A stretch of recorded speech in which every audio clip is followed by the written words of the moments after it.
જય શ્રી રામ 75નો આજ 75મો દિવસ છે મારો અને આજ 75ના બધા જ ડે પૂરા કરી લીધા છે.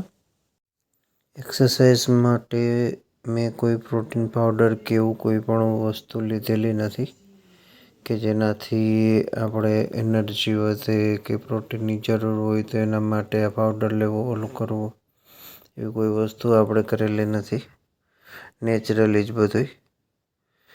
હું રેગ્યુલરી સાદો ખોરાક જમ્સ ફૂડ કે ફાસ્ટ ફૂડ એવી કોઈ વસ્તુ નહીં. પછી 4 લીટર પાણી એ પણ રેગ્યુલરી પીવું છું. પછી રાત્રે સૂવા ટાઈમ સારી કોઈ પુસ્તકના પણ 8-10 પાના વાંચું છું.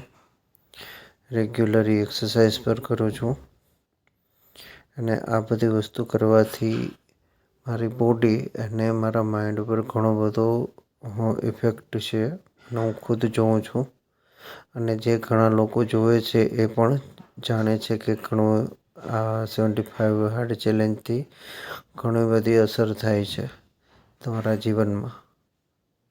અને આ ચેલેન્જ પૂરો કર્યા પછી મારું માનવું એવું છે કે આ 75 હાર્ડ ચેલેન્જ જે તે કરી શકે છે એને ખરેખર કરવું જોઈએ. ગીતાજીમાં કહે છે ને એમ કે જે મનુષ્ય પોતાની બધી જ ઇન્દ્રિયો કાબૂમાં કરી શકે જગ જીતી શકે. ચાણક્ય નીતિમાં કહે છે કે માગવાની વૃત્તિ અધમ હલકી કક્ષાની છે.